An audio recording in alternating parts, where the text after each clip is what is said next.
Bueno chicos, ¿cómo andan? Hola, hola, somos pocos todavía. En un momentito ya vamos arrancando, vamos a ir borrando el pizarrón y ya empezamos.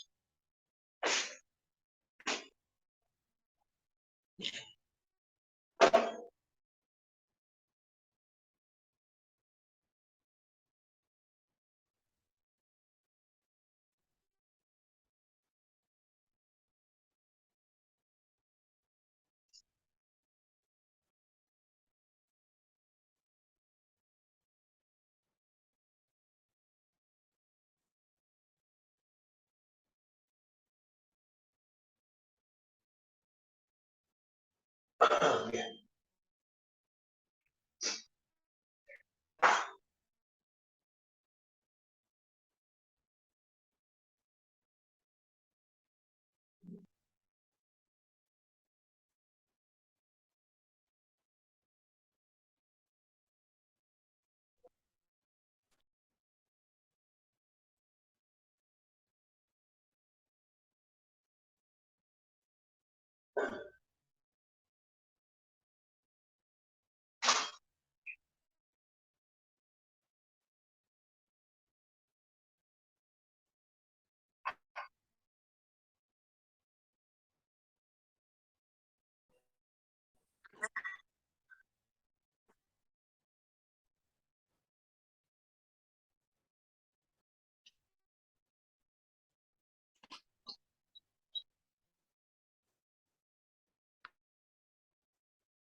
Bueno, entonces vamos a ir arrancando.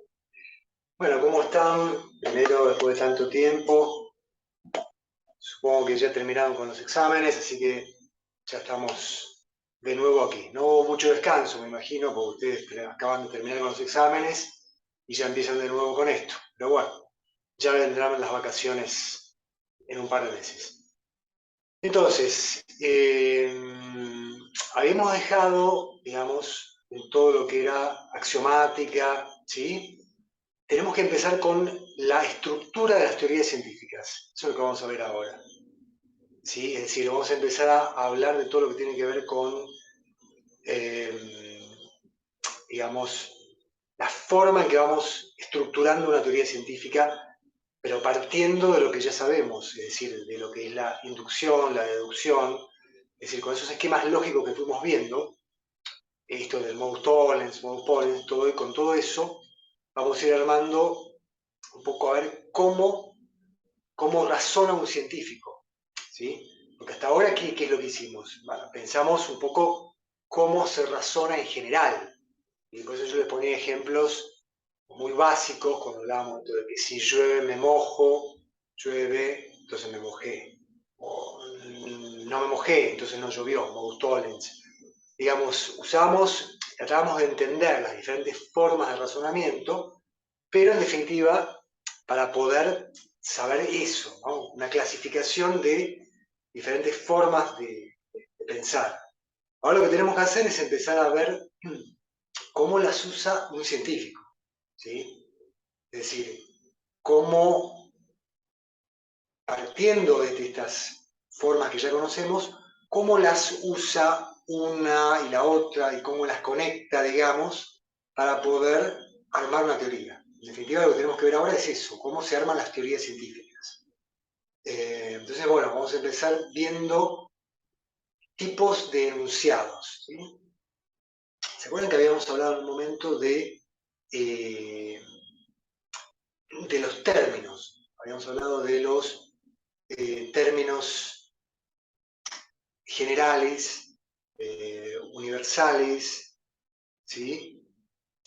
Algo parecido tenemos que hacer ahora, pero aplicándolo a enunciados, es decir, a elementos más complejos, para que después sepamos cómo usarlos dentro de una teoría, ¿sí? Entonces, básicamente, vamos a empezar por ahí, por ver los elementos, como si fueran los ladrillos, que después vamos a usar para componer una teoría general. De modo que tenemos que empezar por eso, por ver qué tipo de enunciados son los que usamos cuando vamos a construir una teoría científica. Entonces, vamos con eso. Les voy a ir anotando, vamos a ir charlando un poco sobre eso. Mientras irá llegando más gente.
Entonces, ustedes recuerdan que habíamos visto en su momento,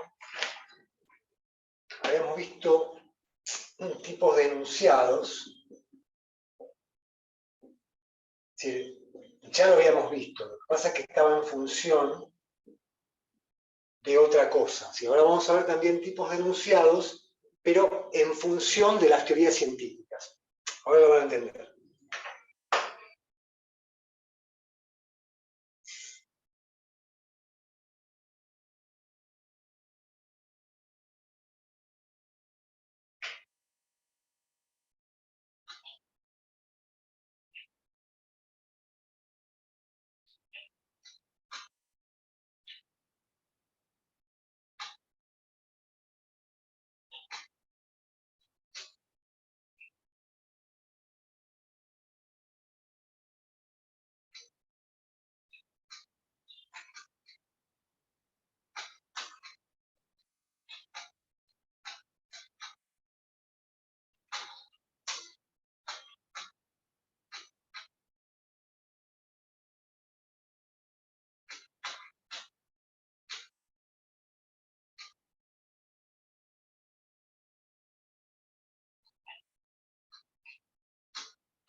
Entonces recuerden que habíamos hecho en su momento, habíamos hablado de enunciados simples, ¿sí? Y complejos.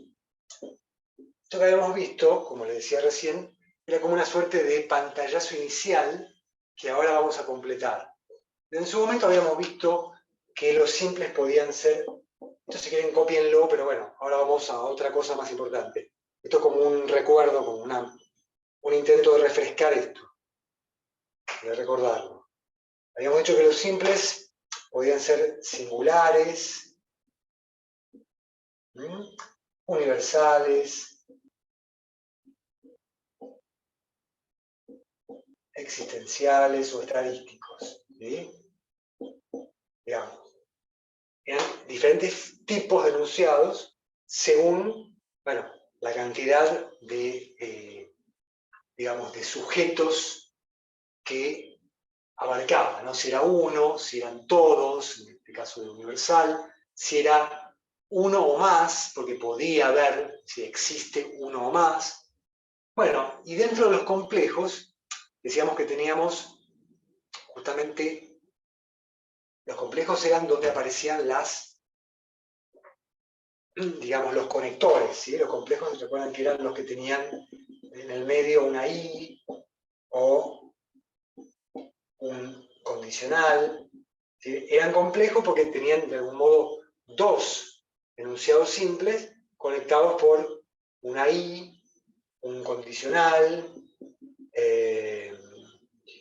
una O, habíamos dicho, o bueno, o una negación. Pero entonces, estas eran un poco lo que podríamos decir sobre los enunciados en términos de sus características específicas, ¿sí? Que refieren a una sola persona, a un solo individuo, a todos, a algunos, y aquí según el tipo de combinación que tienen. Pero bueno, ahora vamos a ver esto, pero con otra mirada que tiene que ver con la función que cumplen estos enunciados dentro de la teoría. ¿Sí? Porque una cosa es hablar de esto de acuerdo a la característica de cada enunciado, es decir, a quién se refieren, a uno, a todos, a algunos, etc. Ahora vamos a hablar de acuerdo a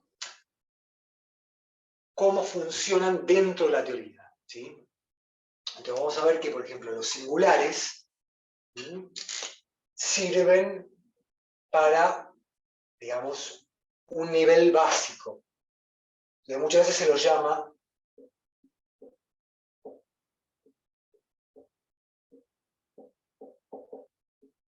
enunciados básicos, justamente porque son, digamos, lo más básico que hay. Son simples y aparte son singulares. Ahí tenemos, por ejemplo, un caso.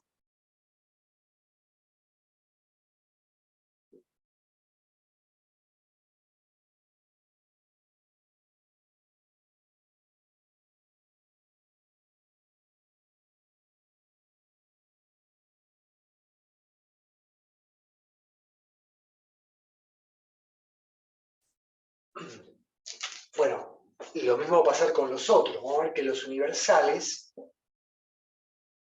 que los vamos a llamar leyes, ¿no? Es decir, cuando ustedes piensen ya con todo lo que vimos, ya podrían ir entendiendo un poco qué pasa con esto, ¿no? Cuando uno tiene un enunciado universal, obviamente eso coincide con la idea de lo que es una ley.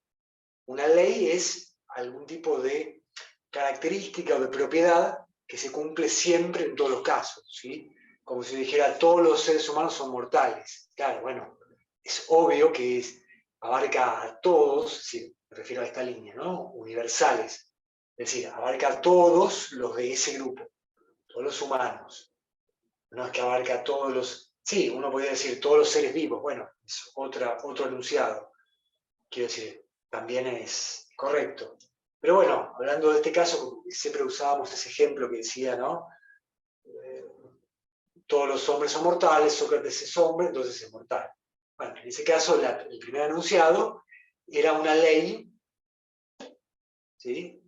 Tipo, es decir, mejor dicho, era universal y por eso era una ley. Ahora vamos a ver que la ley puede ser de diferentes tipos. Puede ser una ley empírica, puede ser una ley teórica, ¿sí? Ese es un elemento que vamos a ver que entra de ahora en más, que va a estar muy presente. El tema de ver cuándo tenemos elementos empíricos dentro de mis enunciados y cuándo tenemos elementos teóricos. ¿Por qué? Porque esta diferencia que antes no le habíamos dado atención, ahora va a ser mucho más importante, porque en un comienzo, si nosotros hablamos de enunciados empíricos o teóricos, ¿sí? Cuando nos fijamos en las características de cada enunciado, es decir, cuánto abarca, ¿no? en estos casos, como que todavía no hay mucha diferencia entre estas dos cosas, ¿no? Ahora, cuando empezamos a verlos en función de el lugar que ocupan dentro de una teoría científica, empieza a ser más importante estos dos niveles, digamos, como estas dos posibilidades, o sea, que estén en el nivel empírico, querría decir, ustedes siempre recuerdan, ¿no? Empírico quiere decir, que estaba mal, ahí está. Empírico quiere decir que tiene que ver con la experiencia, es decir, con aquello que se puede percibir por los 5 sentidos, ¿sí?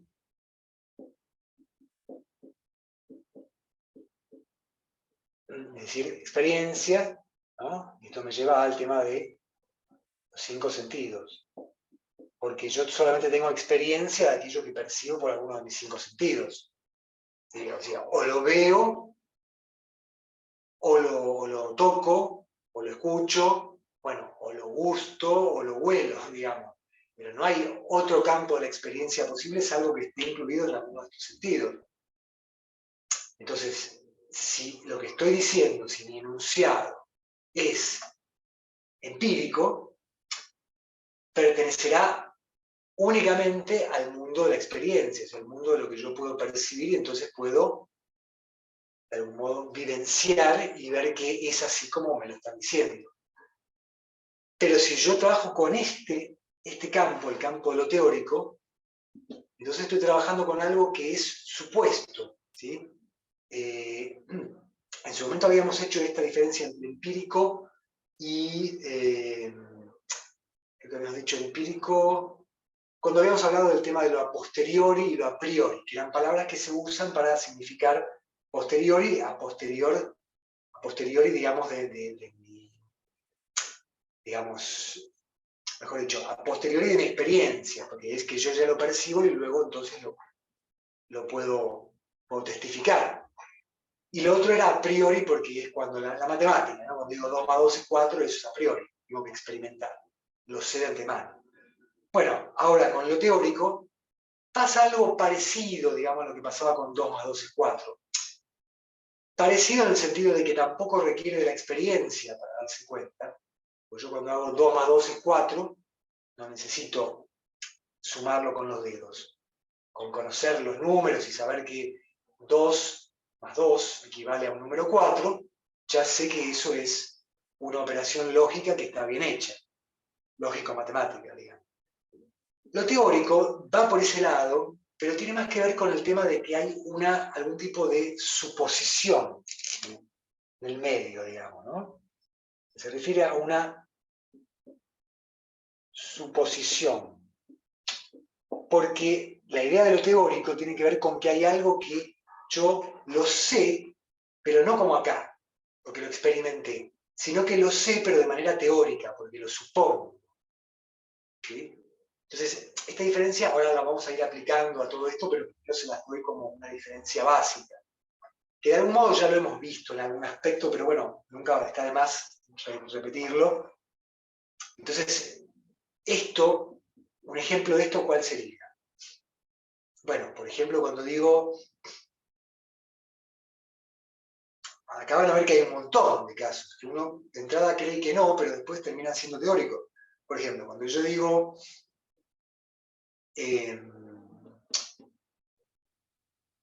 digamos, bueno, no sé, el mundo está compuesto de átomos, supongamos, vamos a ponerlo como, para que ustedes lo tengan como ejemplo ya aquí. Yo digo, el mundo o el universo, por mejor dicho, no es lo mismo. El mundo está compuesto de átomos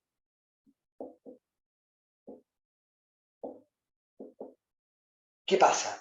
¿Por qué este enunciado es teórico o tiene algún elemento teórico? Porque cuando yo digo el mundo está compuesto, hasta acá todo bien, porque no dije nada demasiado raro. Pero cuando digo esta palabrita, átomos, ya empieza a haber despelote. ¿Por qué? Bueno, porque nosotros hoy en día ya estamos acostumbrados a que aparezca esta palabra, sobre todo en un texto científico. Pero la realidad es que hoy, y mucho más cuando se empezó a hablar de los átomos, siempre fue un término teórico, justamente, lo vamos a llamar. Es decir, un término que refiere a algo que no vemos, ¿sí? Pero que, por una serie de experimentos, justamente ahí aparece la experiencia, pero hacemos experimentos que nos permiten suponer que hay algo que son como partículas muy, muy, muy, muy pequeñas, mucho más de lo que uno puede ver, y que, bueno, que se juntan de determinada manera, con determinado orden, organización, y que entre todos van componiendo los diferentes cuerpos. Cuerpos, digamos, de los animales, de las plantas, del ser humano, de las piedras, de todo. Entonces, hoy en día tenemos esta idea como algo un poco más, no te digo de sentido común, pero como algo que, bueno, que está aceptado por la sociedad. Pero de todos modos, como no podemos verlo, no podemos ver los átomos, ¿sí? Y aun cuando pudiéramos verlos con un microscopio, tampoco sería algo de la experiencia. Porque verlos con un microscopio implica que el microscopio nos está ampliando algo y por ende a lo mejor esa ampliación está generando algún tipo de deformación, ¿no? Como cuando yo veo algo a lo lejos, que a lo mejor lo veo mal. Entonces no puedo decir que estoy experimentando los átomos porque los veo en un microscopio. De modo tal que cuando hablamos de algo que suponemos, por una serie de elementos que tenemos en consideración, que existe y que tiene determinada forma o organización, pero que de todos modos no podemos experimentar de manera directa por nuestros 5 sentidos, diremos que estamos hablando de algo teórico. Porque es una idea que tenemos, es una aproximación, y que de algún modo lo conocemos de manera indirecta, pero no podemos experimentar. Entonces, bueno, esta diferencia es fundamental, ¿no? Y ahora vamos a ir aplicándola a los diferentes enunciados que hay, para que ustedes vean que hay diferentes niveles, como lo vamos a llamar. Le vayan copiando esto, ahora continuamos.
Bueno, entonces más o menos van viendo cómo es la cosa.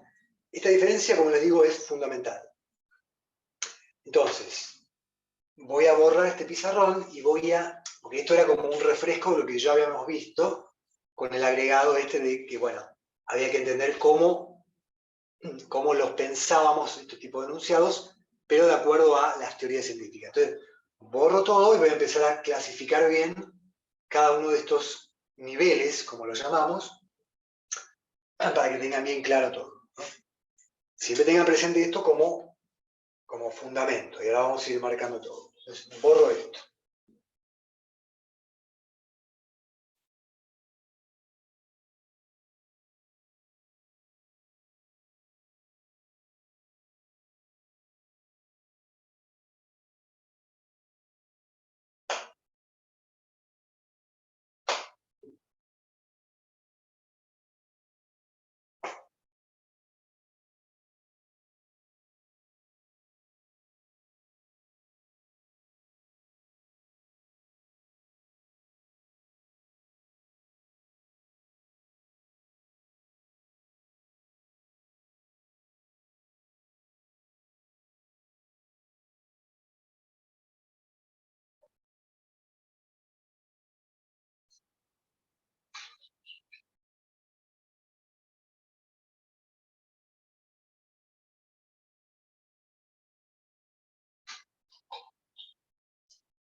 Bien, entonces se suele hablar de 3 niveles, ¿eh? O sea, hablamos de niveles para que de algún modo encontremos como alguna forma de organizar los enunciados científicos, ¿sí? Es decir, la organización en niveles tiene que ver con que hay enunciados que a lo mejor se pueden usar para diferentes cosas. Entonces no nos importa tanto como antes, justamente, si el enunciado es singular, es universal. O sea, eso es importante, pero siempre en función de cómo lo estoy usando, el enunciado. ¿Para qué lo estoy usando? Porque yo puedo usar un enunciado básico, que es un enunciado singular, cuando yo, por ejemplo, digo, la pared es blanca. ¿Sí? Esta pared es blanca. no hablo de las paredes en general, sino esta pared es blanca. Cuando digo eso, yo ese enunciado lo puedo estar usando o como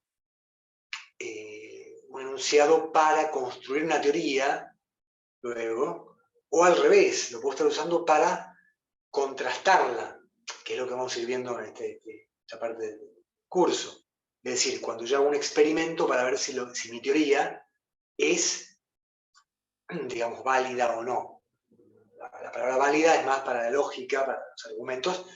En términos de teoría se dice otra cosa, se dice si la teoría es verificada, corroborada, ¿no? Son palabritas que vamos a ir viendo, que creo que ya las vimos algunas. Bueno, las repetiremos. Pero entonces, yo digo, esto de los niveles tiene que ver con que si yo uso un enunciado básico, como esta pared es blanca, lo puedo usar como la base de la teoría, o sea, para ir construyendo junto con ese enunciado otros y llegar a no sé, una hipótesis o una teoría que diga, no sé, estoy inventando de la nada, pero digamos, puedo decir algo sobre esta pared que, bueno, que funcione como una teoría. Pero también puedo tener mi teoría sobre esta pared y decir, esta pared tiene, no sé, está hecha de esto y de lo otro, y tiene esto y esto otro, y entonces luego usar ese enunciado que dice, esta pared es blanca, pero no para construir mi teoría, sino para contrastarla, como les decía recién, es decir, para ponerla a prueba.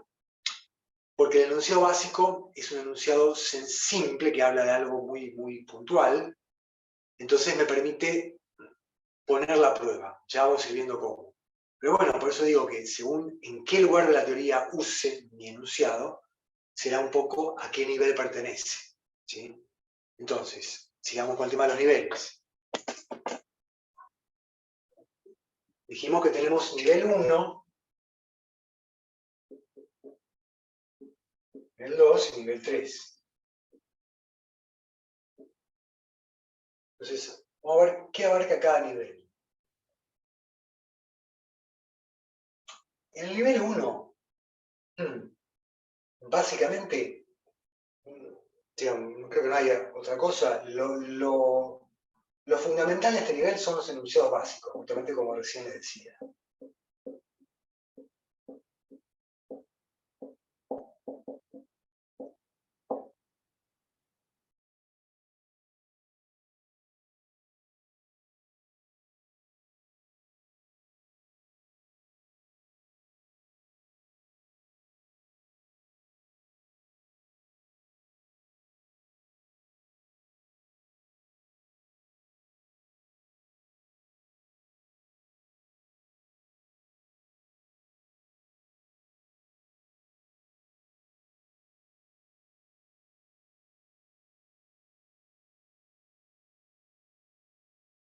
Entonces, un enunciado básico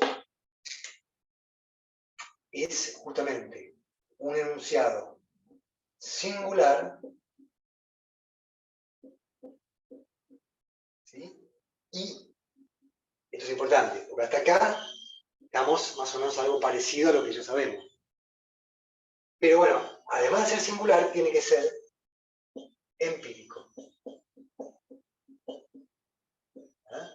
Por eso recién les hice tanto hincapié en que ustedes, para entender esto de los niveles, partan de lo que sabemos ya de los enunciados en cuanto a si son singulares, universales, todo eso, pero también de esta diferencia entre lo empírico y lo teórico. Porque eso es lo que nos va a dar justamente en qué lugar de la teoría se mete el enunciado. Justamente porque lo empírico va a servir para algunas cosas y lo teórico para otras. Ustedes piensen que las teorías científicas siempre van a tener las dos cosas. Y un poco ese es el fondo de la cuestión. Toda teoría científica, ¿no?, va a tener las dos cosas. Lo empírico y lo teórico. Ustedes piensen que siempre hay que juntar estos elementos. O sea, toda teoría va a tener una parte empírica, o sea, una parte conocida, es decir, una parte que yo pueda experimentar, digamos, ¿no? porque lo empírico va a tener que ver con esos elementos que yo puedo ver, es decir, las cosas que yo puedo observar dentro de lo que yo estoy hablando, de mi teoría, del mundo, de lo que sea. Pero siempre en la teoría va a haber alguna parte que no, que sea teórica. O sea, algo de lo que yo digo sobre el mundo, lo voy a decir, pero suponiéndolo, porque no lo veo. Entonces el tema va a ser eso. ¿Dónde entra cada cosa? Lo empírico y lo teórico. Entonces, en el nivel 1 entra solamente lo empírico. Y además, que sea singular. Porque es un nivel en donde funciona lo más cercano. ¿Sí? ¿Por qué? Porque claro, si este nivel tuviera enunciados que fueran empíricos, pero que no fueran singulares, ya sería otra cosa, sería algo más complejo, más difícil de abarcar. Y viceversa, ¿no? Porque si yo tuviera un enunciado que fuera singular, pero no empírico, estamos en lo mismo, porque es algo que tampoco puedo, digamos, agarrar. Si yo tengo un enunciado que dijera, como dijimos antes, como en los átomos, ¿no? El átomo del oxígeno es muy inestable, qué sé yo, un enunciado de la química, digamos. Pero entonces ahí tengo un enunciado que, si bien se refiere a algo muy puntual, yo no puedo verlo, o sea, no puedo, en ese sentido, acceder a, a la información en el sentido del hecho, ¿no? Del fenómeno del que estoy hablando. Es decir, no puedo realmente hacer contacto con la cosa. Pero cuando es singular y empírico, tiene como todo lo que tiene que tener para que sea bien accesible. Entonces, por ejemplo, acá tenemos enunciado, bueno, lo que yo le decía antes, esta pared es blanca. Ahora, ¿por qué decimos que ese es el enunciado básico? Ahora sí.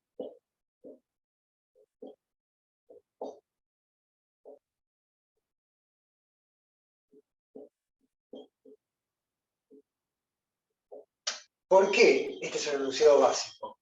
Bueno, porque por un lado es singular, porque está hablando de esta pared, está hablando de una pared en particular, ¿sí? Eso lo hace singular. ¿Y por qué es empírico? Bueno, porque justamente estoy hablando de, o sea, todos los adjetivos o sustantivos que yo uso son o sea, pertenecen al campo de la experiencia. ¿Por qué? Y porque esta pared, bueno, si es una pared, no es algo que yo estoy suponiendo, yo la estoy viendo. Por supuesto que no sé exactamente de qué se compone, cómo está hecha, todo lo que tenga que ver con esa pared. Pero la pared en sí misma yo la veo. La veo, la toco, ¿vamos? Entonces, como es algo que yo puedo experimentar, la pared, es empírico. Y bueno, el hecho de ser blanca, también. No es que es algo que yo no puedo ver. No, no, yo veo la pared, la veo y veo su color. Entonces, tanto el hecho de ser una pared como el hecho de ser blanca son propiedades que pertenecen al campo de la experiencia. De modo tal que podemos afirmar que ese enunciado es singular y empírico. ¿Estamos? Y bueno, es el nivel más básico, el nivel 1, porque son los enunciados justamente más simples. O sea, a los que vamos a recurrir cuando necesitemos ir a probar algo, es decir, ir a comprobar algo, es decir, ir a ver si algo es como pensábamos que era. Por eso mismo es que necesitamos un nivel muy, muy concreto, que sea empírico y que sea sobre algo específico, singular, para que tengamos justamente ese campo dentro del cual poder ir a, bueno, ir a observar algo para tener un apoyo de nuestra teoría, ¿sí? Entonces, ese es el nivel más básico, bien. El nivel número 2 es como una especie de intermedio, porque por un lado, también es empírico, porque vamos a ir viendo que cuanto más se complejice esta cuestión de los enunciados en su función dentro de la teoría científica, más van a aparecer los elementos teóricos. Justamente porque como lo teórico es algo que tiene que ver con lo que suponemos y que aun cuando lo estemos usando, como usamos la palabra átomos o partícula o bueno, o tantas otras palabras, electrón, protón, incluso la palabra electricidad, cuando decimos no tengo luz, no tengo electricidad en mi casa. Es un término teórico, porque estoy hablando de algo que yo no veo. Está bien, uno podría decir en ese caso yo experimento la electricidad cuando veo la lamparita prendida, pero convengamos en que, bueno, habría que discutir eso, pero digamos que muchas veces hablamos de cosas que son teóricas. Pero entonces, cuanto más avanzamos en complejidad, más elementos teóricos tenemos, porque vamos hacia algo que es más difícil de observar. Entonces, en el nivel 2 lo que tenemos son enunciados también empíricos, pero no ya singulares, sino enunciados generales, justamente. Porque, digamos, van a ser enunciados que hablen de cosas, pero de cosas generales. ¿Eh? Entonces, vamos a abarcar más, no va a ser solamente esta pared, o ese cuadro, o esa casa, sino que vamos a hablar de muchas casas, muchas paredes, ¿sí? Pero siempre manteniendo el campo de la experiencia. O sea, vamos a ir hablando de la pared, del cuadro, de la casa, y no todavía de los átomos, los protones, los electrones, los virus, ¿sí? Que son todos conceptos que de algún modo experimentamos indirectamente, ¿sí? Insisto, acá metí, por ejemplo, virus. Virus yo lo experimento, pero ¿cómo? Por medio de los síntomas que me produce. Como tengo fiebre, tos, etc. Pero el virus en sí mismo no lo veo. Entonces es teórico también. Pero bueno, eso ya llegaremos aquí. Acá está lo teórico. Pero acá tenemos entonces enunciados, o más bien lo que llamamos las leyes empíricas.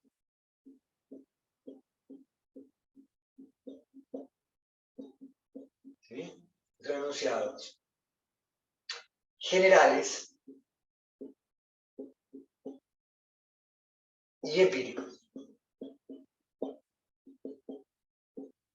Un detalle que quiero aclararles, y es que cuando digo generales, ustedes ya saben que cuando decimos generales es porque se refieren a un conjunto.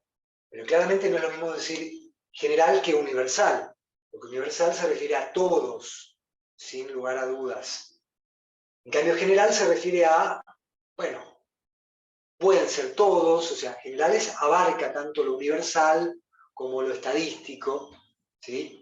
Y bueno, como estamos hablando de algo empírico, que tiene, podemos ya conectarlo de algún modo con lo inductivo, porque recuerden que lo inductivo tenía más que ver con justamente con la experiencia, con aquello que uno no sabe. De hecho, lo empírico muchas veces es un modo de entender lo, digamos, lo que tenemos a disposición, ¿no? Por eso, si bien habíamos hablado de que la inducción supone una suposición, eso, bueno, se hace partiendo de una experiencia. Entonces, de un modo lo empírico está muy ligado con el tema de lo inductivo. Por eso es que, cuando decimos generales, piensen que muchas veces no vamos a decir todo como si fuera la pared blanca. Todas las paredes son blancas. ¿Sí?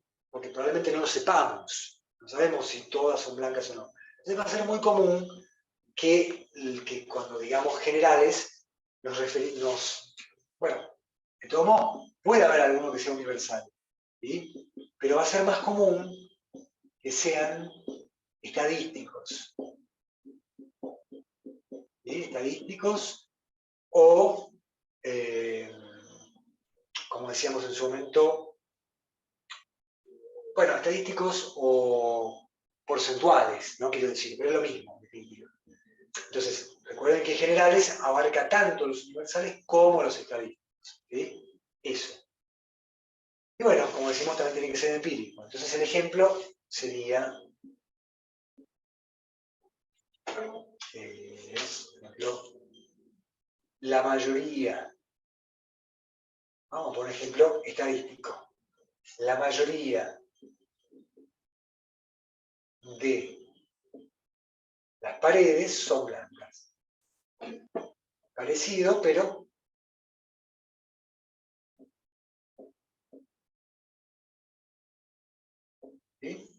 sea, estamos hablando de elementos empíricos, por eso es que está dentro del nivel 2, porque hablamos de paredes y del hecho de ser blanca, todo se puede experimentar, todo eso es empírico. Pero como hablamos de la mayoría de las paredes, o de todas, según el ejemplo que queramos dar, decimos que es general. ¿Vamos? Entonces aquí aparecen leyes empíricas. Porque las leyes justamente hablan de, de algo que es habitual, que ocurre siempre o casi siempre. Entonces si hablo de que la mayoría de las paredes, o todas las paredes, si fuera universal, son blancas, estoy de algún modo digamos, no de algún modo, estoy realmente enunciando algo que es una ley empírica, porque afirma algo que es siempre así, o casi siempre, en el caso de la mayoría, cuando digo mayoría que es estadístico, para elementos empíricos, las paredes blancas. ¿Sí? Bueno, entonces ahora viene lo más complicado, que es el tema de los teóricos. Vamos a ver que hay diferentes casos.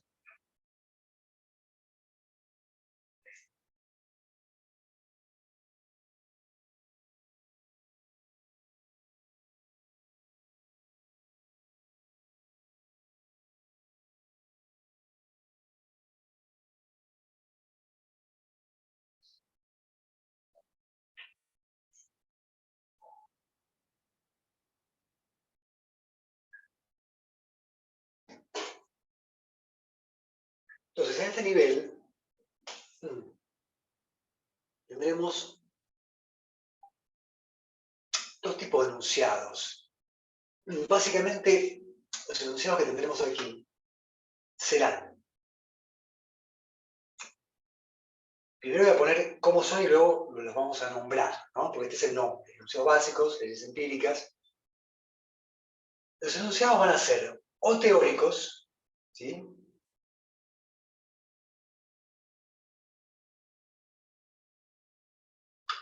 A ver, en cuanto al tema de el número, digamos, quiere decir que cuánto abarcan, o sea, si son universales, singulares, eso puede variar bastante, porque va a depender un poco de justamente del lugar que ocupa en la teoría. Pero podemos decir que en general van a ser leyes, también van a tender a ser leyes, pero como esto no es siempre así, digamos que lo podemos pensar como enunciados de diferente tipo, pero que deben tener sí o sí,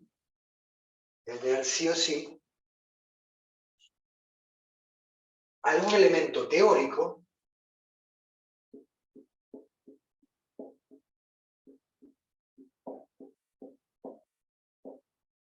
teóricos, ¿sí?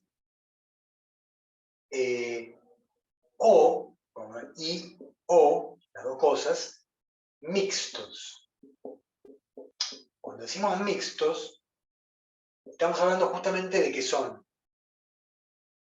teóricos y empíricos a la vez. ¿Sí? Quiere decir eso. Teórico y empírico. O sea, el tipo de enunciados, ya por el solo hecho de tener algún elemento teórico, en una palabra, digamos, ya se los considera teóricos.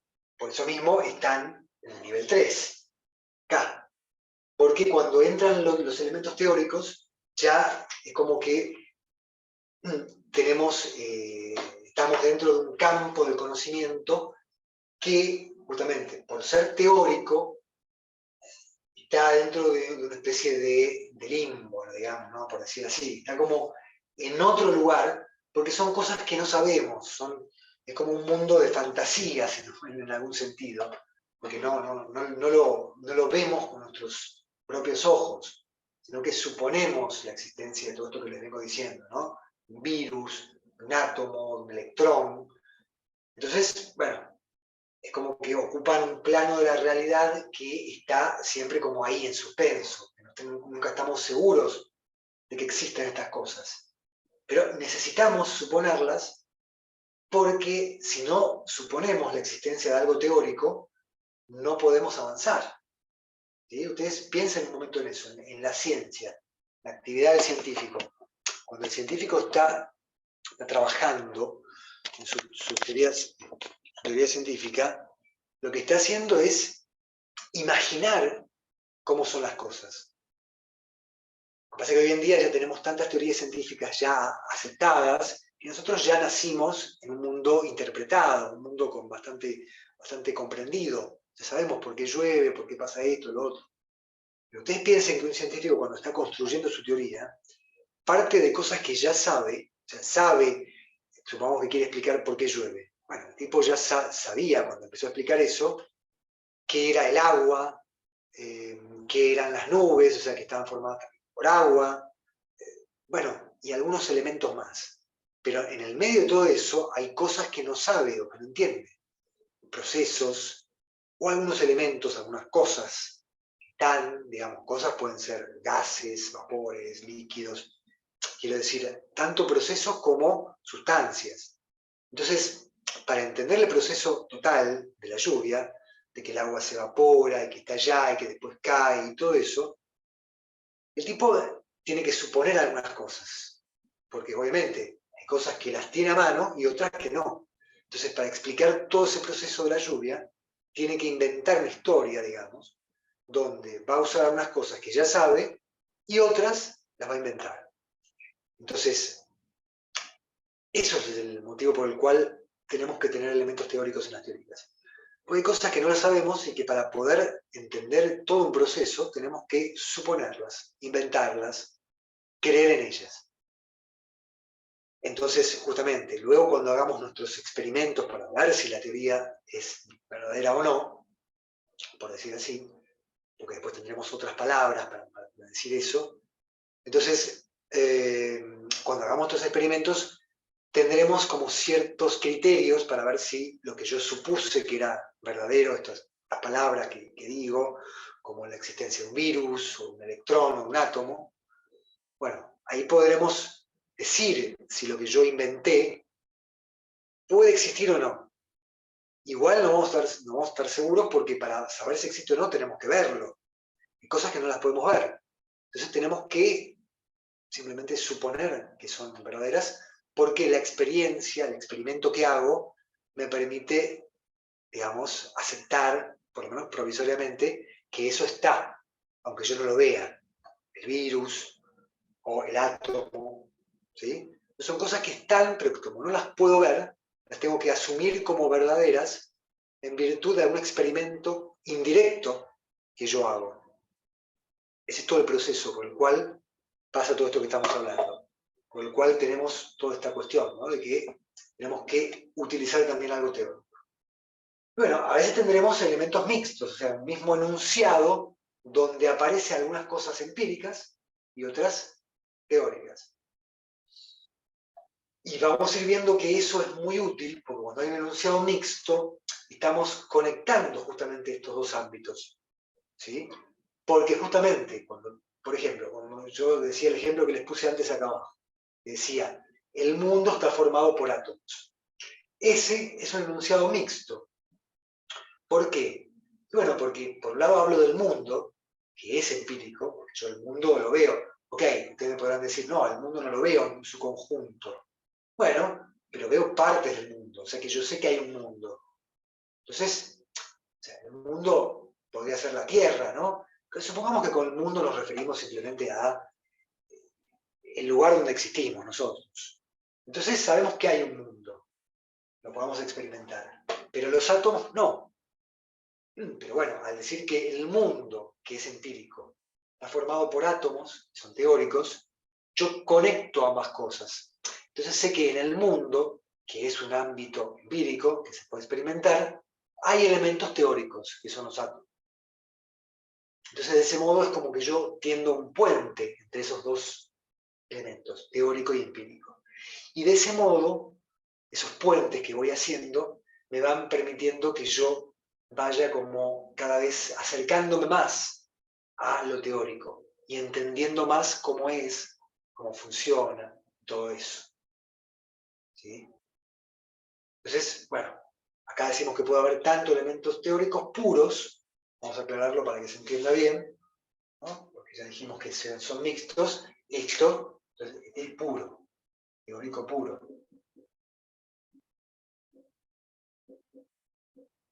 ¿Sí? Y, bueno, mixto cuando mezclamos. Entonces, acá tendremos estos dos tipos de enunciados. ¿Sí?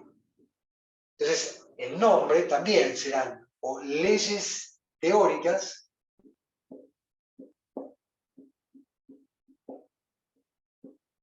o mixtas. No me acuerdo si acá en 1.21 le dan este nombre u otro, pero bueno, en todo caso después vemos qué otro nombre le dan. Pero bueno, la forma general, la que yo le llamo habitualmente, es esta. Leyes teóricas, que son las teóricas puras, o leyes teórico-empírica, o leyes mixtas, para decir así, que justamente cuando tengo un enunciado, también, siempre, como son leyes, son enunciados generales, pero donde tenga o todos enunciados teóricos, si yo, por ejemplo, dijera, los electrones son, los electrones, perdón, los átomos están formados por electrones y protones. Ahora lo escribo. ¿Por qué es teórico puro? Porque todo lo que digo, cada palabra, cada sustantivo, digamos, es teórico, tanto átomo como electrón y protón. Entonces, cada cosa que estoy diciendo se mantiene dentro del ámbito de lo teórico. De modo tal que, bueno, para poder comprobar que eso es verdad, tengo que meterme por otro lado, porque por ahí estoy siempre dentro del campo de los supuestos. O sea, no tengo ningún elemento que me permita partir de algo que tenga que ver con mi experiencia, o sea, con lo empírico. Entonces, bueno, ya que estamos, bueno, enunciado teórico puro sería, por ejemplo, eh, el átomo está formado por electrones, electrones, para no ocupar más espacio. Yo había dicho electrones y protones, pero es lo mismo. Sigue siendo igualmente teórico y sirve como ejemplo. Entonces, como tengo tanto este, que es teórico, como este, entonces todo pasa a ser teórico, porque no tengo ninguna palabra que refiera a algo que yo experimente de manera directa. Entonces, todo esto es un enunciado teórico y, en definitiva, una ley teórica. Ley, porque por más que estoy hablando del átomo, no hablo de este átomo, no es singular. Esto es universal. Estoy hablando de los átomos. Es una forma de decir el átomo, ¿no? Es decir, los átomos están formados por electrones. El cambio mixto sería un poco como yo dije recién, esto del mundo está formado por átomos.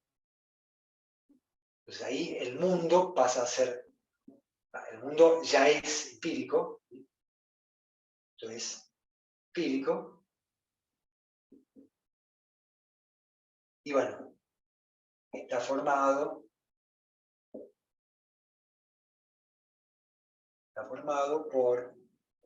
pero que tengo que mover un poco más está formado por átomos. Que si no voy al otro lado para escribirlo, no llego.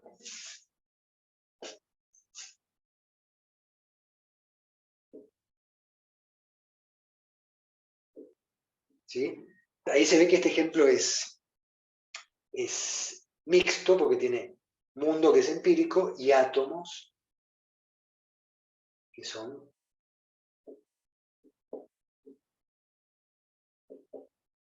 teóricos. ¿Sí? Entonces termina siendo mixto. Bueno, esto sería entonces lo básico sobre los tres niveles. Vamos a ir viendo cómo usamos cada uno de estos niveles dentro de una teoría en particular. Termino de copiar esto y ahora vamos a ir viendo cuestiones más específicas.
Bueno, bien, entonces hasta aquí hay una pregunta, una duda, se entiende esto, se entiende, ¿no? Esto es bastante descriptivo todavía, no hay nada demasiado complicado.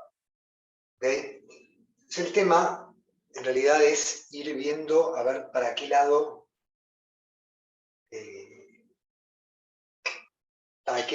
va a ser, cómo lo vamos a usar todo esto. Entonces ahora borro este pizarrón, se va por esta.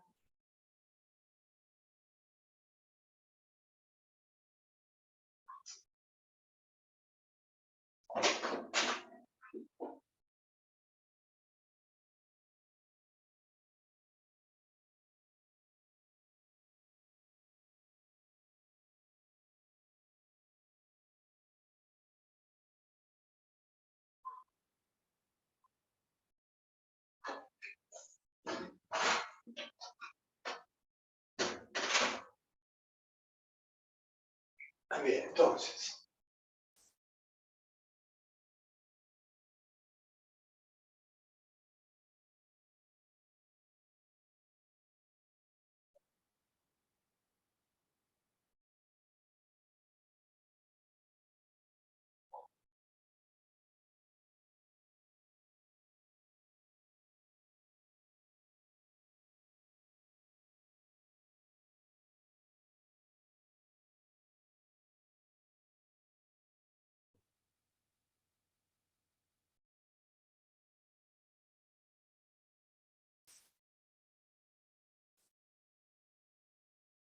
Bueno, hoy tampoco igualmente quiero torturarlos demasiado, porque ustedes todavía vienen de mucho examen, mucha cosa, así que ahora en un ratito ya vamos cortando, porque veo que aparte son pocos. Pero bueno, primero vamos a terminar con este tema entonces. Si se entendió esto de los tipos de enunciados y los niveles, eso ya nos permite pasar un poco a ver, tomando estos enunciados, es decir, lo que hemos visto básicamente, que son los enunciados básicos en el nivel 1, las leyes empíricas en el nivel 2 y las leyes teóricas o mixtas en el nivel 3, empezar a ver cómo se usan cada una de ellas, ¿sí? Es decir, cómo las vamos usando, y entonces vamos a ir viendo qué partes o qué momentos tiene la teoría científica. Ahora que vamos a entrar en esto de cómo se arma una teoría científica, ustedes tienen que pensar que estamos de algún modo haciendo como ¿cómo sería esto? Como una especie de juego, digamos, donde vamos a, digamos, hacer un simulacro de teoría científica. Es decir, tenemos que empezar a ver cómo un científico imagina. Yo por eso he dado muchos ejemplos de esto a lo largo del curso. Que ustedes se pongan en la mente del científico cuando les digo que el científico, bueno, un poco el ejemplo que les di recién, con esto de imaginar que un científico tiene que ver cómo llueve, pero que le faltan elementos, entonces tiene que completar esas partes que no tiene. El científico siempre hace eso, básicamente. Entonces, bueno, hay que estar atento a eso, aquí, aparte de ver cada cosita que yo les voy dando, que ustedes tengan en mente cómo es el proceso en general de un científico. Es decir, que se pongan en el lugar del científico y que a su vez también aprendan que lo que hace el científico es un poco lo que hace el ser humano. Esto ya se los he dicho muchas veces, ¿no? Cuando uno quiere saber algo sobre el mundo, si uno no conoce a alguien o no conoce una situación o algo, mentalmente lo que está haciendo es lo mismo que el científico, lo que pasa es que uno no se da cuenta. Pero básicamente es generar hipótesis, es decir, ¿cómo será esto? ¿Qué estará pasando? Bueno, me hago una idea, una historia, y luego voy tratando de ver si lo que la idea que tengo coincide con la realidad o no. Es eso. Entonces, cuando yo armo esta historia en mi cabeza, es que aparecen estos términos teóricos o mixtos, ¿no? Enunciados teóricos o mixtos. Porque yo, para imaginar lo que está pasando, tengo que suponer algunas cosas que, en algunos casos, implica inventar algunas cosas. No solamente suponer algo, sino que, como son partes faltantes, tengo que inventarlas. Pero bueno, eso es lo que pasa también cuando uno mismo tiene que armar una historia de lo que está pasando, porque no sabe lo que está pasando. Y cuando armás la historia, también inventás. Lo que pasa es que a lo mejor no inventás palabras o ideas nuevas, inventás situaciones, o bueno, personas, pero si se fijan es parecido. Porque si yo digo, bueno, mi amigo se fue de la fiesta porque alguien lo vino a buscar, yo estoy inventando una situación donde aparece alguien, la persona, que viene y que se lo lleva, pero donde esa persona es como para un científico inventar la palabra átomo o electrón. Es algo dentro de mi historia que yo no conocía de antemano y que tampoco está dentro de mi mundo de experiencia habitual. Entonces, para poder entender qué le pasó a mi amigo, tengo que inventarme que alguien que yo no conozco vino y que le dijo, vamos a tal lado, y nos fuimos, y así, así, así. ¿Entiende? Entonces, un poco es eso lo que estamos haciendo. Ver cómo el científico, en su imaginación, conecta diferentes cosas que sabe con las que no sabe, y de ese modo arma una explicación completa de un fenómeno, un hecho. ¿Sí? Bien, bueno, entonces, si se entendió bien, si no, me van preguntando cualquier cosa. Entonces, ahora lo que tenemos que ver es justamente cómo se estructura una teoría científica, es decir, qué partes tenemos, o más bien podríamos decir, qué método en conjunto tenemos para ir organizando la información que vamos juntando. Entonces, vamos a hablar justamente de, como le decía recién, de la estructura de una teoría científica. Vamos a poner como subtítulo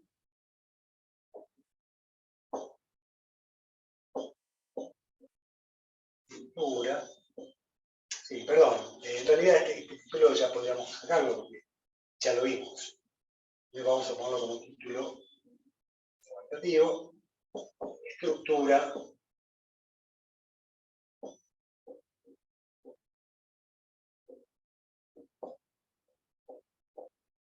de las teorías científicas.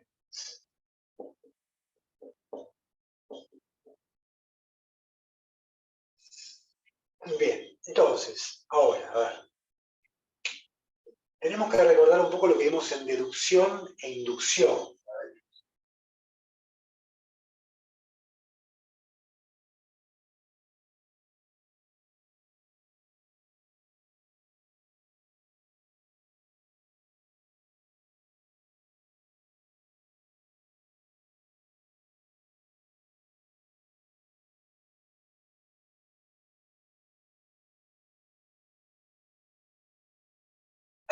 Entonces, ustedes recuerden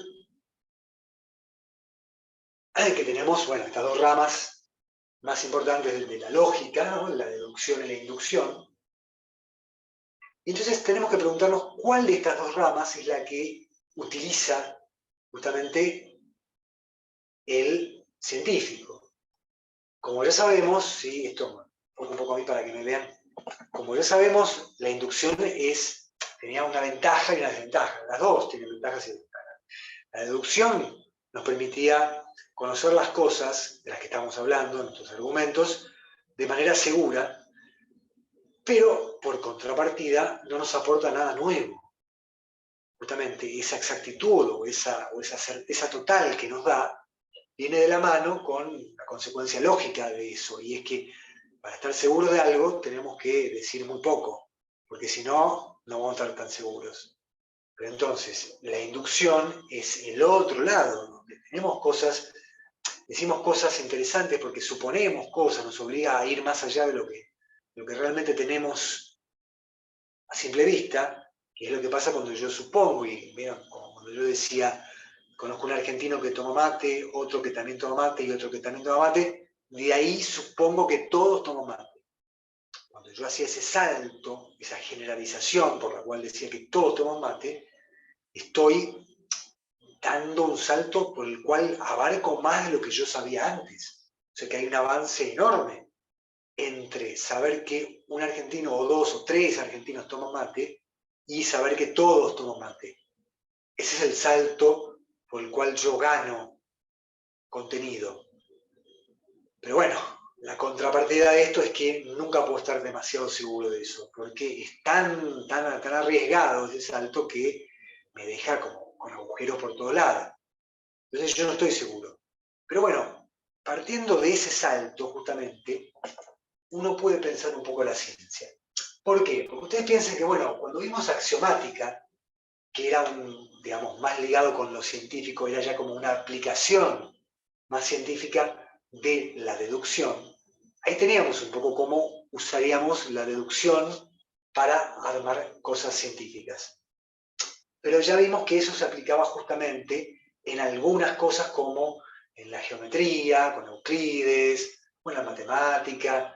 Es decir, cuando yo tengo un campo de estudio que está dentro del ámbito de lo que generalmente es más seguro o más exacto, como la matemática, la lógica, la geometría, o algo ligado con eso, ahí va a funcionarme el sistema axiomático que es deductivo. ¿Sí? Pero cuando yo me embarco, vamos a diagramarlo así, cuando yo estoy dentro del campo de lo seguro, ¿sí? Vamos a decir, materias exactas, ¿sí? Matemática, lógica. Bueno, en este campo yo puedo utilizar sistemas axiomáticos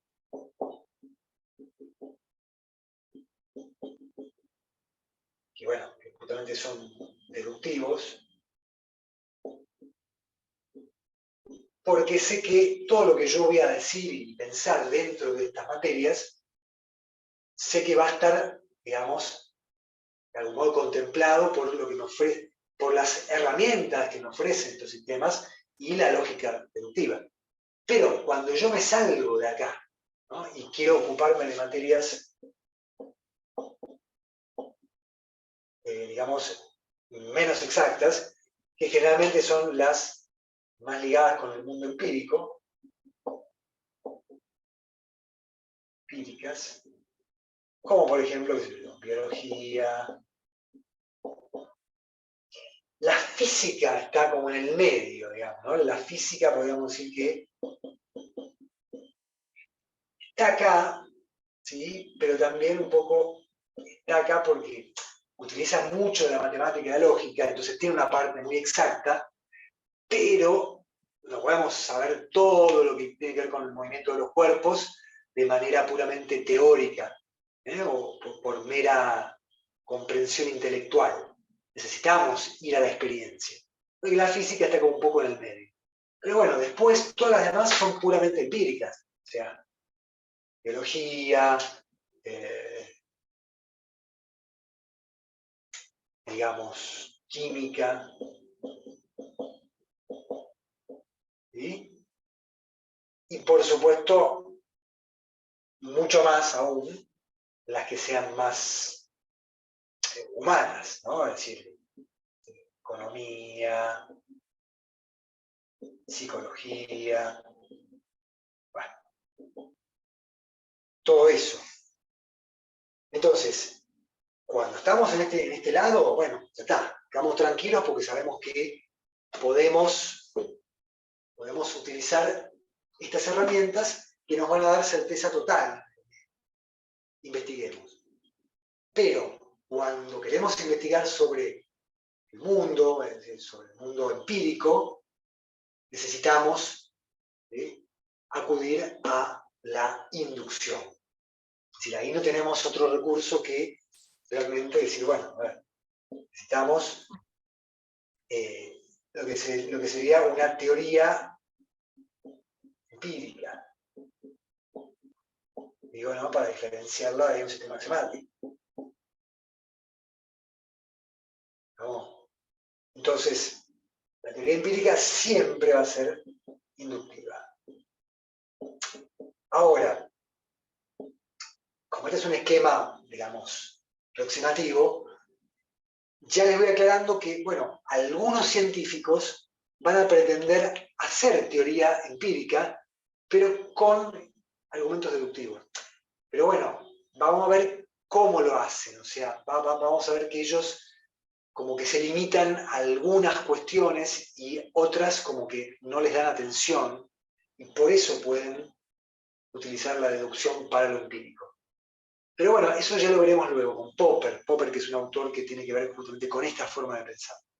Pero en general, y sobre todo, bueno, lo primero que vamos a ver, que son los inductivistas y todo esto, siempre van a razonar con inducción, porque a simple vista, por lo menos para el sentido común, digamos, por decir así, la inducción es lo que más sirve para poder entender todo lo que es el campo de lo empírico, la biología, la química, bueno, y todas las materias humanísticas que hay. Obviamente esto tiene que ver con la medicina, no sé que muchos de ustedes estudian medicina, bueno, obviamente que está a este lado, ¿sí? Porque el cuerpo humano se puede matematizar algunas cosas, calcular cosas, ¿no? Hay números, medidas, pero en definitiva se trata de un cuerpo. Entonces necesitamos experimentarlo, verlo, tocarlo, sentirlo. Por eso es que la inducción va a ser nuestro caballito de batalla aquí, porque va a ser lo que más herramientas nos ofrezca para poder ir entendiendo este mundo empírico. ¿Sí? ¿Me van siguiendo? Bien.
Bien, entonces, bueno, borro este pizarrón de nuevo y nos ocupamos como más de esto.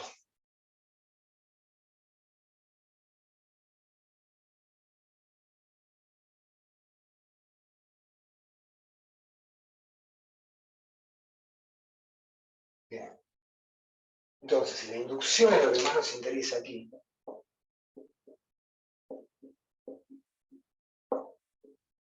tenemos que pensar de algún modo cómo usarla justamente para la ciencia. En general, lo que tenemos que tener presente, o sea, lo primero que tenemos que pensar para luego entender otros elementos de las teorías científicas es la idea de hipótesis, ¿sí? Por eso la voy a poner en el medio como si fuera una idea fundamental, central, ¿sí? La hipótesis. Bueno, esta va a ser una palabrita que nos va a acompañar de aquí hasta el final. Y así como al principio habíamos hablado de, bueno, justamente, deducción, inducción, y algunos otros conceptos, este es otro que también llegó para quedarse. ¿Sí? La hipótesis va a ser el núcleo de lo que pensemos y siempre vamos a volver a la idea de la hipótesis, porque va a ser lo que nos oriente dentro de este mundo lo científico. O sea, la hipótesis es el centro porque es justamente aquello que, en definitiva, es como nuestra teoría misma. La hipótesis es, vamos a decirlo con palabras de uno de los autores que vamos a ir viendo, es el núcleo mismo de la teoría científica, ¿sí? De mi teoría. Porque vamos a ver que, bueno, en términos, si tenemos que ser muy precisos para hablar, diremos que la teoría científica es todo lo que yo tengo, es decir, la teoría científica abarca toda mi observación, bueno, mis ideas al respecto del tema que estamos trabajando, es decir, mis hipótesis, pero también las cosas que yo observo luego para poder ver si mi teoría, mi hipótesis, es correcta o no. Por eso es que hago esta diferencia. Las teorías científicas abarcan todos los elementos que yo voy juntando y que voy organizando y que voy experimentando para poder, digamos, llegar a una conclusión. Pero dentro de la teoría científica, la hipótesis es justamente el núcleo, es decir, la idea central que yo tengo sobre un tema determinado y que es, para mí, lo más importante, porque es aquello que yo voy a tratar de ver si se cumple o no. Es decir, yo voy a usar un montón de cosas, pero mi atención, o sea, el foco de atención va a estar por acá. Porque justamente yo, todo lo que haga luego de obtener mi hipótesis, va a estar en función de probar si lo que tengo como hipótesis es verdadero o no. Si se cumple en el mundo o no. Lo que les decía antes, cuando yo digo que yo como científico quiero explicar por qué llueve, por ejemplo, bueno, yo tengo algunas ideas, ¿no? O sea, ya parto de algunos conocimientos. Pero me faltan como algunos lugares en blanco, unos huecos tengo. Entonces mi hipótesis va a ser qué hay en esos lugares. O en ese lugar, supongamos que sobre todo hubiera una pregunta. Bueno, ahí también aparece el tema de la pregunta, ¿no? La pregunta filosófica o la pregunta científica, que acá es un poco de la mano, tienen que ver con cómo yo formulo las preguntas para saber qué es lo que tengo que investigar. ¿Sí? Es decir, yo me voy preguntando, bueno, ¿qué huecos tengo que llenar? Ya le digo, puede ser uno o pueden ser varios.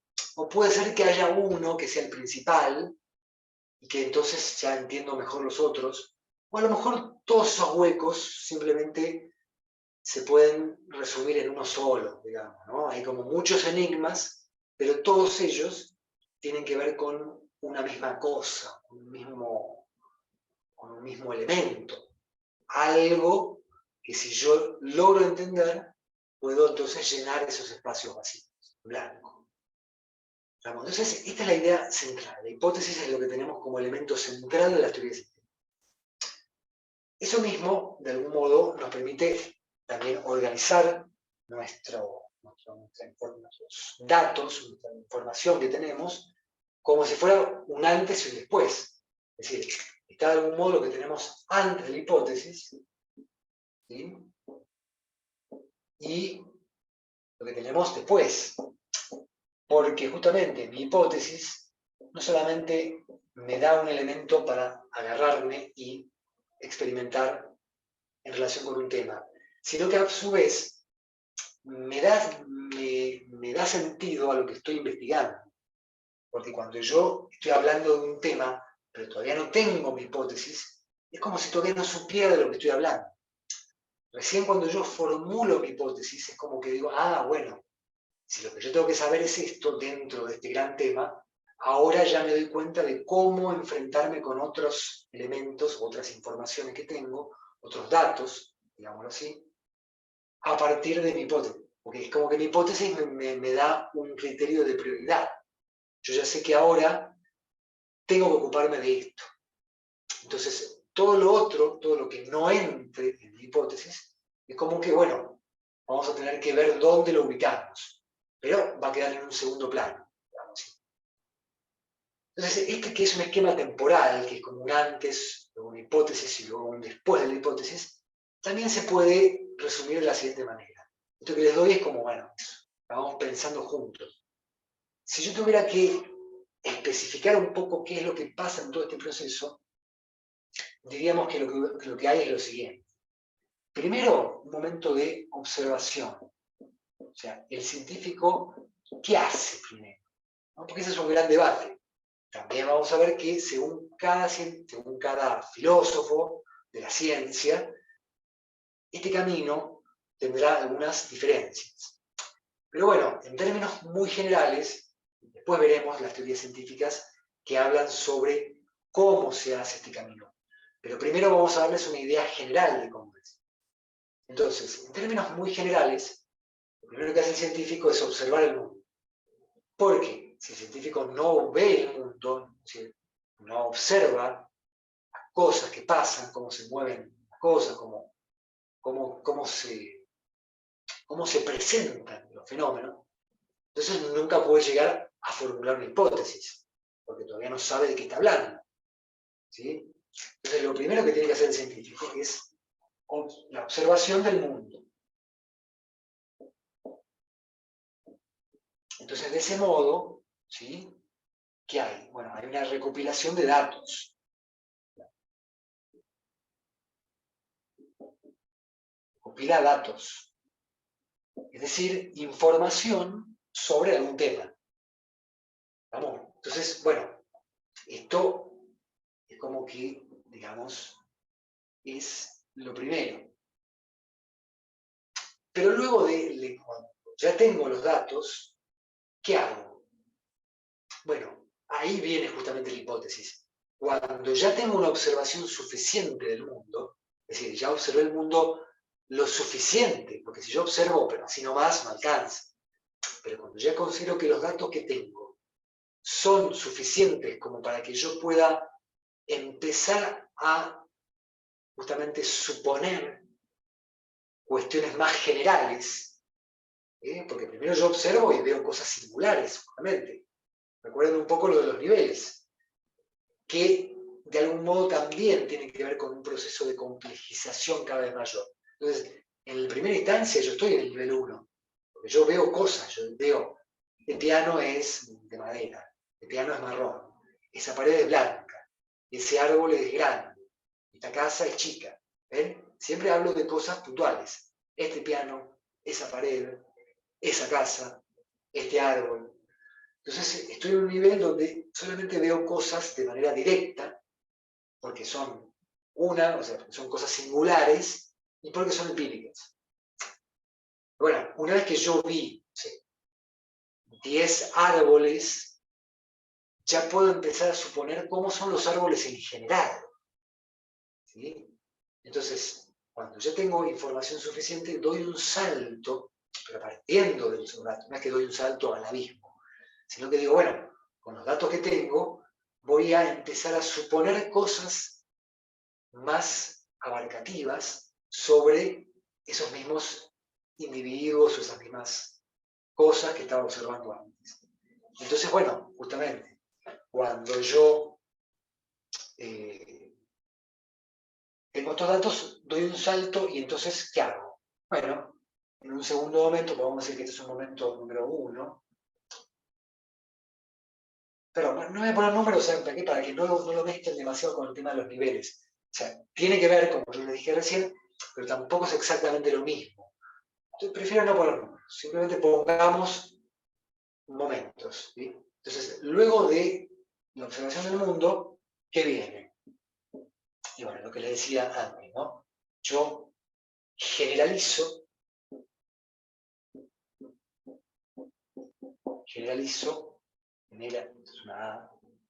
generalizo a partir de los datos, a partir de los datos que tengo.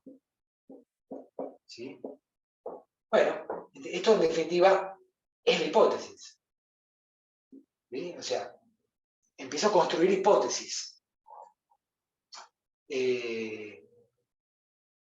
Porque yo con mis datos singulares construyo ideas más abarcativas. ¿Sí? Entonces aquí aparecen justamente las leyes. Y esto, en definitiva, me lleva a construir leyes. Generalmente serán leyes empíricas, porque yo todavía no estoy en conocimiento de tantas cosas como para ya empezar a meter elementos teóricos. Pero bueno, podría haber también algún elemento teórico, porque yo de pronto puedo inventar algo como para poder generalizar bien, o sea, para poder completar la idea, el cuadro, ¿no? El cuadro mental, la historia. Entonces, bueno, pueden ser tanto empíricas como teóricas. Generalmente van a ser empíricas, pero vamos a poner que también, vamos a poner, pueden llegar a ser teóricas también.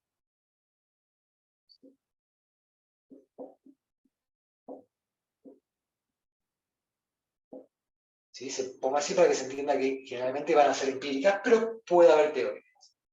Bueno, una vez que tengo la hipótesis, ¿sí? Ahora sí, este después del que hablábamos tiene que ver con cuando yo empiezo a buscar elementos de prueba de mis hipótesis y de mis leyes empíricas, que es lo mismo básicamente. O sea, yo las llamo hipótesis, pero ¿qué son? Son leyes empíricas, que yo las uso como hipótesis para poder hacer esta prueba. Todo esto que estamos haciendo. Entonces, bueno, el tema es el después, justamente. O sea, ¿cómo hago? La pregunta que es esta. ¿Cómo hago para ver si estas leyes realmente reflejan el funcionamiento del mundo o no? O son simplemente ideas mías, ¿no? Porque yo puedo decir cualquier cosa. Yo puedo decir, qué sé yo, como los ejemplos que les daba antes en los casos de Mouse Tollens y Mouse Pollen. Yo puedo decir, el cielo está formado por qué sé yo,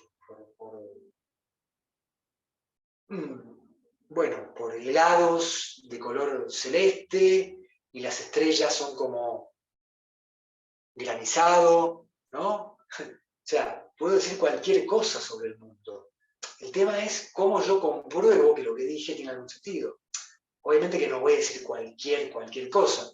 Lo que yo diga va a surgir de lo que yo observé primero, pero de algún modo, bueno, comienzo, sobre todo al comienzo, cuando los científicos, los primeros científicos, como todavía no tienen mucho conocimiento del mundo, bueno, simplemente generalizan partiendo de lo que saben, pero saben tan poco que a veces pueden suponer leyes empíricas muy absurdas, muy, digamos, realmente que no tienen ningún asidero. Pero entonces, ya sean de leyes empíricas más o menos probables, lo que yo necesito es tener algún tipo de estructura de pensamiento para ver cómo hago para probar si esto es, de algún modo, refleja el funcionamiento del mundo o es simplemente una historia que está en mi cabeza y nada más. Entonces, lo que generalmente hacen los científicos es lo siguiente, es como una especie de círculo, es como volver a la observación, ¿sí? Ellos primero observan, luego suponen cosas, es decir, estamos suponiendo hipótesis,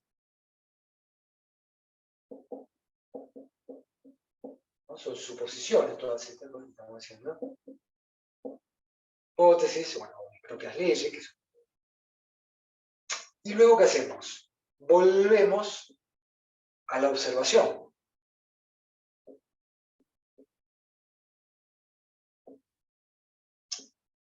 Ustedes piensen que observar no es simplemente ponerse a mirar el mundo.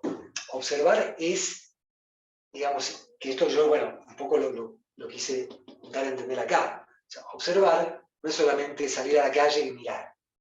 Observar tiene que ver con anotar, clasificar, ¿sí? ¿No? Organizar lo que ya conozco. Entonces yo de pronto, bueno, salgo a la calle y empiezo a anotar. Bueno, vi 3 personas con el pelo de color negro. Vi 2 personas con el pelo de color rubio. Vi, bueno, tantos hombres, tantas mujeres, animales, niños. Bueno, así, voy organizando la información que tengo y eso justamente es lo que me permite luego, cuando ya tengo todo, ahí es donde yo digo, ah, bueno, si yo vi, como decía lo de los argentinos, bueno, si yo estoy en Argentina y veo que conozco 5, 10, todos toman mate, yo primero observaba el mundo, pero no prestaba atención. Eso no es lo mismo que observar científicamente. Cuando yo observo detenidamente, anoto y veo que de los 20 amigos argentinos, 15 toman mate, entonces eso me permite a mí, cuando ya entiendo un poco la proporción de las cantidades, me permite suponer que todos toman mate, que sería una ley empírica. Entonces, ahora que tengo la ley, es como que digo, ah, bueno, ahora que ya formulé mi teoría, vuelvo al mundo, vuelvo a observar, pero ya con otros ojos, porque ya observo, pero con menos ingenuidad, porque ahora ya sé que, bueno, que pasa esto, ¿no? Que los argentinos toman mate, pero que no todos toman mate, que entonces, bueno, también puedo obviamente agregar un montón de cosas, ¿no? ¿Dónde se suele tomar mate? ¿De qué manera se toma? ¿Toma con azúcar, sin azúcar? Bueno, todo eso, ¿no? ¿Cómo se sienten después de tomar mate? ¿Qué le produce? ¿Qué tipo de mates usan? Bueno, y así. O sea, la información es infinita. Por eso yo tengo que organizarme para poder puntualizar qué es lo que me interesa a mí. Si no puedo recopilar datos, pero a montones. Bueno, en este caso del mate, cuando yo ya construyo la ley, o sea, que es mi hipótesis, donde digo, todos los argentinos toman mate, o la mayoría, si es una ley estadística, la mayoría de los argentinos toman mate. Bueno, ahora que ya la tengo, luego vuelvo a ponerme en plano observador, pero ya con la conciencia de que tengo alguna idea general sobre esto. Entonces, cuando luego me ponga a observar y me ponga a prestar atención a ver si los nuevos amigos que voy teniendo también toman mate en la misma proporción que yo tenía, o sea, de 20, 15, es decir, un 75%. Entonces, si yo veo que eso se sigue manteniendo, podré decir que lo que yo había dicho era correcto o no. Vamos. Entonces es como una especie de círculo. Parto de la observación y de los datos empíricos, luego construyo mi teoría, que en definitiva es una hipótesis. En definitiva, mi teoría es todo, esto, con esto, con esto. Yo construyo una hipótesis, que siempre va a ser algún tipo de ley, empírica o teórica o mixta, como ya vimos. Y una vez que la construí, que a lo mejor me lleva un tiempo, llego acá y digo, bueno, de nuevo, ahora voy a volver a observar y a anotar y todo, pero sabiendo que lo que tengo que hacer ahora no es solamente observar el mundo, sino ver si lo que yo sigo observando de aquí en adelante coincide con mi ley o no coincide. ¿Estamos? Entonces, si coincide con mi ley, diré que mi ley, bueno, que mi hipótesis era correcta. Y si lo que yo observo de aquí en más no coincide con mi hipótesis, obviamente diré que mi hipótesis es incorrecta. Bueno, ¿qué puede pasar ahí? Si mi hipótesis es correcta, y bueno, ya tengo un conocimiento bastante seguro, no completamente seguro porque estamos dentro del ámbito de la inducción, que no nos da nada seguro, pero bueno, por lo menos tengo algún elemento de prueba para saber que lo que yo observé y lo que yo supuse tiene algún asidero. Y si, bueno, si lo que yo observo no coincide con mi hipótesis, diré que era incorrecta, y en ese caso, ¿qué haré? Y bueno, la tiro abajo y construyo otra hipótesis. Es decir, la corrijo, ¿no? La afino, la moldeo de nuevo, como para ver si ahora puedo lograr un conocimiento más cercano a la realidad. Entonces yo de pronto había dicho que un 75% de los argentinos toman mate, y ahora yo corrijo y digo, no, no es un 75, es un 60%, ¿sí? Porque veo que es menos gente de la que yo esperaba. Y bueno, entonces yo cambio mi hipótesis y obviamente que, bueno, no vuelvo para atrás. Vuelvo de nuevo a observar, pero con mi hipótesis. Entonces vuelvo a buscar un resultado específico, es decir, ver si realmente es el 60% de la población argentina la que toma mate o, o no. Y bueno, y así. Entonces, de algún modo voy a quedarme en esta parte de la teoría, voy a quedarme un rato, ¿no? Porque voy a quedarme haciendo una hipótesis, probando, corrigiendo, probando de nuevo, y así hasta lograr un grado de exactitud lo mayor posible, de tal modo que yo luego pueda probar, y bueno, finalmente verificar esto.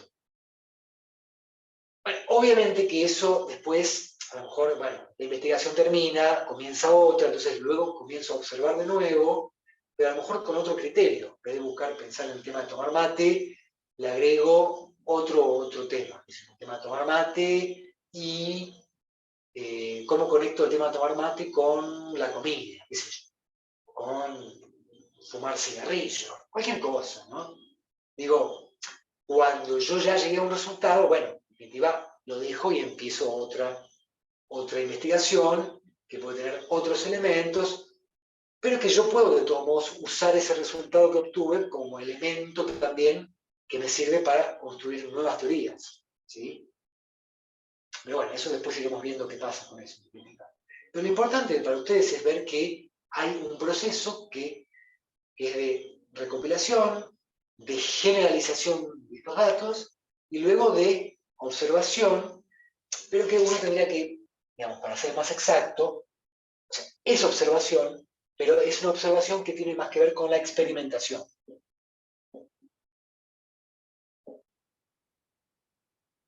¿Sí? O sea, digo que es experimental, en el sentido de que ya no observo como un ingenuo observador que está juntando información sin saber muy bien a dónde va. Una vez que yo ya formulé mi hipótesis, ya sé bien lo que estoy buscando. El científico realmente sabe lo que está haciendo cuando llega acá, porque hasta acá estaba buscando. Cuando llega acá, bueno, sí, encontró una idea, o sea, una ley empírica que él cree que explica el mundo.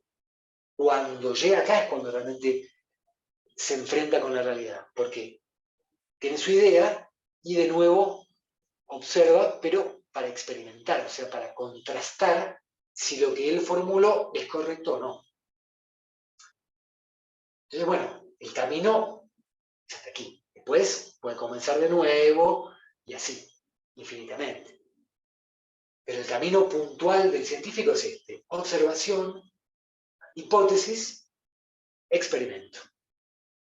¿Sí? O sea, digo, observación de nuevo, pero en función experimental. ¿Vamos? Entonces, lo importante de cada momento sería, primero, la observación, ¿sí? Es como el concepto que más nos importa acá. Acá, bueno, la generalización es lo que yo hago. Acá observo, acá generalizo y acá experimento. ¿Sí? Eso. O sea, ahí tienen los tres momentos de la ciencia, dichos muy en general. Vamos a ver que en este momento, entre este y este, hay otros elementos para ver cómo se puede hacer este experimento, porque no es tan sencillo. Hay que puntualizar algunas cosas más y ver qué tenemos que hacer para llegar a hacer un experimento válido sobre mis leyes empíricas. Pero bueno, eso prefiero dejarlo para la próxima, para que ustedes vayan digiriendo un poco todo esto, ¿sí? Y lo conecten con lo que ya sabemos de la inducción. ¿Vamos? Así que bueno, quiero dejarles esto como último concepto para que lo vayan entendiendo bien y que no tengan nada más para pensar por ahora. Así que esto es lo que quiero darles hoy, ¿sí? Entonces piensen un momento, si no tienen algo, pregúntenme, si no, bueno, me preguntan la próxima. ¿Se entendió esta idea, este gráfico, este proceso, digamos, o hay algo que no se entiende?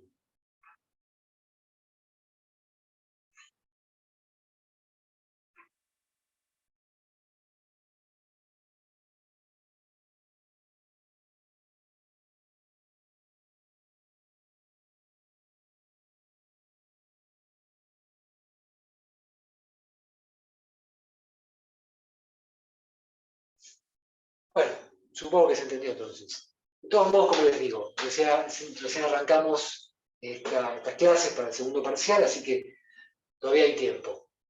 Vean esto, repásenlo y en la próxima clase vamos viendo a ver qué quedó claro de todo esto y qué todavía no. ¿Ok? Así que terminamos acá, chicos. Les mando un saludo y bueno, estamos en contacto para la próxima.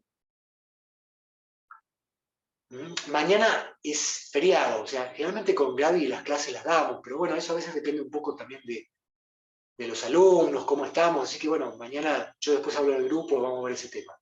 Pero por ahora, supuestamente mañana tendríamos la clase a la misma hora de siempre. ¿Ok?